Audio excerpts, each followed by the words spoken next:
Hi, mathematicians. So I want to talk to you about our first assignment this week. And this is kind of a continuation of volume from last week.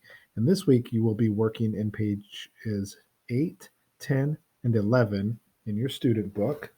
And you'll have the choice. I recommend you do it right in your student book if you have that with you. If you got your supplies, work right in your student book. Um, and then either take a picture or we can just talk about it later if the picture isn't working out, or you can do it digitally on your computer using Kami. And the way I want to show you, I'm going to show you the pages while showing you how to use Kami. So I have the assignment here. It's in a PDF file, which is just another way of putting the files into your computer. And I also have the Cube app right here if you need the Cube app to figure out the volume, the same Cube app you've used prior last week. So to use Kami, to see the pages on your screen, you want to open with Kami, and this will open the pages for you that I have uploaded on our assignments. Now, I have already logged in with Emily's Kami account. So when you first log in, it might ask you to log in, and you will want to do that. You'll want to use your Google account, and then you'll want to say you're a K-12 student, and then just continue through the process. Okay, so you're a K-12 student. That just means kindergarten through 12th grade student. So allow it to use your Google account and allow it to use your Google Drive. So say yes to both of those. So here is your assignment. So this is exactly what your student book looks like. I just uploaded it. And so we have, I'm just going to go scroll real quick and then I'll come back. We have page 8. Ooh, Zach's going to like this. Zach's strategies. Page 10 is Zach's strategies. And then how many boxes is page 11? 11 is the bonus. So if you want to do a bonus page, that's page 11. I think you can do it though. So let me go back up to page 8.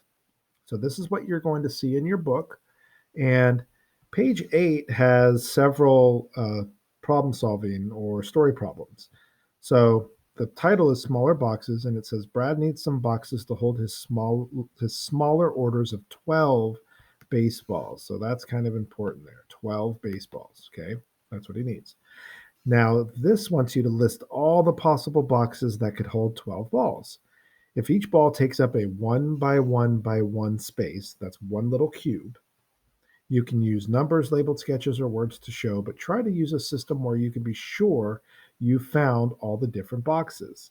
So we know that the completed box has to hold 12 or has to have a volume of 12 cubic units. So if you went back to the Cube app, if you wanted to use this, some of you might already be thinking how you can solve for 12. I'm going to give you one way that you can have 12. I'm going to show you one way that you can. Whoa, okay. All right, Mr. Mac, that just scared Mr. Macintosh. So to get 12. So right now I have 2. So right now this holds 2 baseballs. So if I put, well, this is not working very well. 3, 4, 5, 6, let's say. So right now I have 6 baseballs. This is exactly like the rectangular prism that I was using last week. Now, if I have 6 baseballs here, where else can I put 6 baseballs to make sure that it stays a rectangular prism? So it has to stay a box because that's easier to ship. So if I put a rectangle, if I put 6 more cubes on the side of this 6, do I have 12 cubic units now? Let's count. 1, 2, 3, 4, 5, 6, 7, 8, 9, 10, 11, 12. I do. So I have 12 cubic units. I could take a screenshot of this and put it right into that file with Kami if I wanted to, or I think I am going to write that as an expression like we did last week. And the way that I want to do that is I have all these options over here to use. See, I could insert an image right there. I could do that. That's kind of cool. But I think I want to use, let's do the drawing, and then let's do green. And it's a 1 thickness, so maybe let's go to 2 a little bit. So let me go back and check real quick what that was. It was a 6 length, 2 width, and how high is that cube? It's just 1 high, right? So my base is a 6 by 2 base, or length times width is 6 by 2. So I think I'm going to write 6 times 2. And remember, I always put the base in parentheses. And how tall is our shape? It was just 1. 6 times 2 is 12. 12 times 1 is 12. All right, so I think I've got my 12. And remember, I want to write 12 units cubed. You're going to learn more about that this week too, why we put the cube, the 3, on top of our letter there. The U is just our units. What are we measuring by? Could be centimeters, inches, meters, feet, yards, but we don't know what the unit is, so we just put a U if we're not sure. And 3 stands for, well, basically like a 3D shape. So it's 3 different sides of the cube: length, width, and height. So there are more than just a 6 by 2 by 1 arrangement that we can make for that. So we could take this layer off here and put it on top, couldn't we? We could make it really high if we wanted to. There's just so many different ways that you can make a 12 cubic unit rectangular prism. So let's see if I can't. What was that? Was that Control Shift, that button? Yeah, let's see if I can insert. Whoops. I just want to see what that looks like. So see how many you can find. There is my picture. I haven't done this before, so this is kind of, let me get rid of this so I can see my picture. I haven't done this before, so this is really cool. Let's try this out. Let's see if we can do this. There's 2 layers there. 1, 2, 3, 4, 5. Look at that. The one I made before was actually the one that I did a long time ago, or just a few weeks ago. No, last week. But it still works. Click to drop. Let's just drop it there. Now, can I crop this? Yep, I can make it smaller. And then I could put it under my picture right there. So you could do it that way too. So you could do a screenshot if you'd like and put it in, and then put the expression as well. So the next question says, match each expression with the correct box below. So what you're going to do is, in your student book or on Kami, you're going to do the same thing Mr. Mac did, but try to draw a line to whichever one you think it is. I didn't even look at it, so I don't know if that's the one. But oh my gosh, I think it was. No. That was funny. So 2 by 3 is the base. So if this is a 2 across, which is the width, length is 3, and it goes up 5. So 2 by 3 by 5. Zach's strategies. This is more about writing in numbers. So this one I think you probably should totally do with your book, but you can always do it here too. But it says, write an expression to describe each of the statements Zach made. To solve 24 times 15, I double in half. To solve 14 times 8, I find 14 times 10 and remove 2 groups of 14.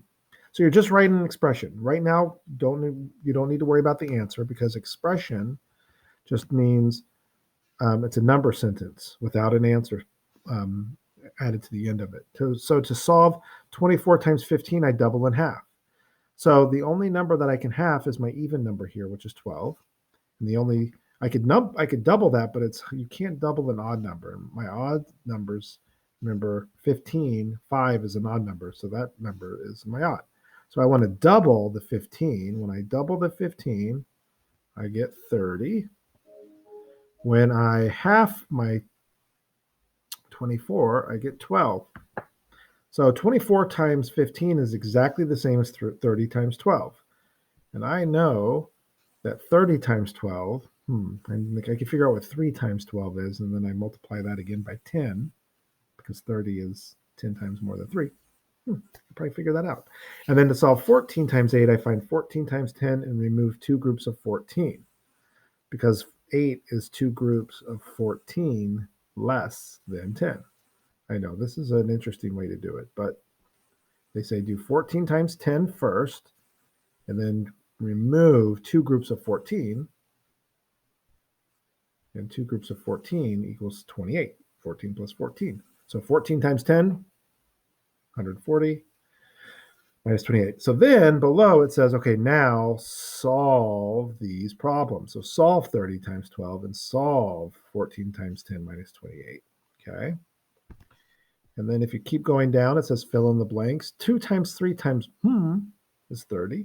And 4 times times 4 is 48.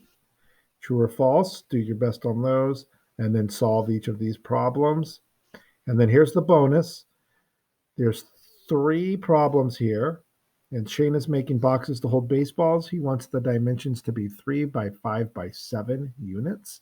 How many balls can one of Shane's boxes hold?